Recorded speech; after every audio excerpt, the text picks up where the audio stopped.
Hi guys. ഇപ്പോൾ സ്കൂളൊക്കെ ലീവായ കാരണം എല്ലാവരും വീട്ടിലിരിക്കുമല്ലേ. അപ്പോൾ ചെറിയൊരു ക്രാഫ്റ്റ് ചെയ്താലോ? ഇന്ന് നമ്മൾ വൂളൻ ത്രെഡ് വെച്ചിട്ടാണ് ഒരു ക്രാഫ്റ്റ് ചെയ്യുന്നത്. ഒരു ഈസി ആയിട്ട് ഉണ്ടാക്കാൻ പറ്റുന്ന ഫ്ലവറാണ്. അപ്പോൾ അതിന് വേണ്ടിയിട്ട് ഞാൻ വീഡിയോയിൽ കാണിക്കുന്ന പോലെ തന്നെ ഈ ത്രെഡ് ഒന്ന് ചുറ്റിയെടുക്കുക.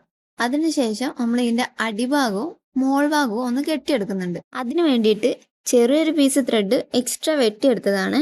അത് ഈ വീഡിയോയിൽ കാണിക്കുന്ന പോലെ തന്നെ നീഡിൽ വെച്ചിട്ട് ഒന്ന് അതിൻ്റെ ഉള്ളിൽ കൂടെ എടുക്കുക. ഇങ്ങനെ ചെയ്ത് കഴിഞ്ഞാൽ നമ്മളുടെ ഫ്ലവറിൻ്റെ ഒരു പെറ്റൽ റെഡിയായി കിട്ടും. അപ്പോൾ ഇതുപോലെ ഒരു 5 കൂടി ഉണ്ടാക്കിയെടുക്കുന്നുണ്ടേ. ഇതിൻ്റെ താഴ്ഭാഗത്ത് കെട്ടിക്കൊടുക്കാൻ ഈസി ആണെങ്കിലും മോൾ ഭാഗത്ത് കെട്ടിക്കൊടുക്കാൻ ഇത്തിരി ടൈം എടുക്കുന്നുണ്ട്.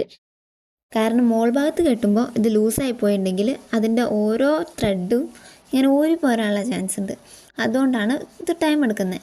അങ്ങനെ ഈ 5 പെറ്റൽസ് നമ്മൾ ഇതുപോലെ കെട്ടിയെടുത്തിട്ടുണ്ടെങ്കിൽ അവസാനം വേറൊരു ത്രെഡ് എടുത്തിട്ട് അതിലേക്ക് ഇത് 5 ഒന്ന് കോർത്തെടുക്കുക.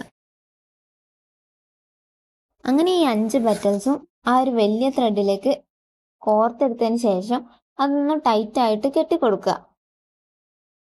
അതോടെ ഫ്ലവർ ഉണ്ടാക്കേണ്ട പകുതി ജോലിയും കഴിഞ്ഞ് ഇനി ഇതിൻ്റെ നടുവിൽ വെക്കാനുള്ള ഒരു ഇതും കൂടി ഉണ്ടാക്കിയെടുത്താൽ മതി. അങ്ങനെ ടൈ ചെയ്തതിന് ശേഷം ആ പെറ്റൽസിൻ്റെ ഓരോ ത്രെഡും ഒന്ന് അറേഞ്ച് കൊടുക്കുന്നത് നല്ലതാണ്. എന്നാൽ പിന്നെ ആ ഒരു വൃത്തിക്ക് കിട്ടും. അതിനുശേഷം ഫ്ലവേഴ്സിൻ്റെ ഒക്കെ നടുവിലുള്ള ആ ഒരു സംഭവം ഉണ്ടാക്കാൻ വേണ്ടിയിട്ട് ഞാൻ ഇവിടെ ഒരു യെല്ലോ കളർ ത്രെഡ് എടുത്തിട്ട് ഇങ്ങനെ ചുറ്റി കൊടുക്കുന്നുണ്ട്. അതിനുശേഷം അതിൻ്റെ നടുവിൽ കൂടെ വേറൊരു വലിയ ത്രെഡ് എടുത്തിട്ട് അതും ടൈ ചെയ്ത് കൊടുക്കുക. അതിനുശേഷം ആ കെട്ടിക്കൊടുത്തതിൻ്റെ ചുറ്റുമുള്ള ആ ഭാഗങ്ങളൊക്കെ ഒന്ന് വെട്ടിക്കൊടുത്തിട്ട് അതൊന്ന് ഷേപ്പ് ചെയ്തെടുത്തിട്ടുണ്ടെങ്കിൽ നല്ലൊരു ബോൾ പോലെ കിട്ടും.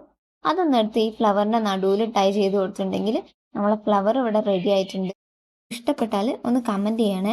പിന്നെ വീഡിയോസൊക്കെ ഇഷ്ടപ്പെടുകയാണെങ്കിൽ ലൈക്ക് ചെയ്യാനും ഈ ചാനൽ ഒന്ന് സബ്സ്ക്രൈബ് ചെയ്യാനും മറക്കണ്ട.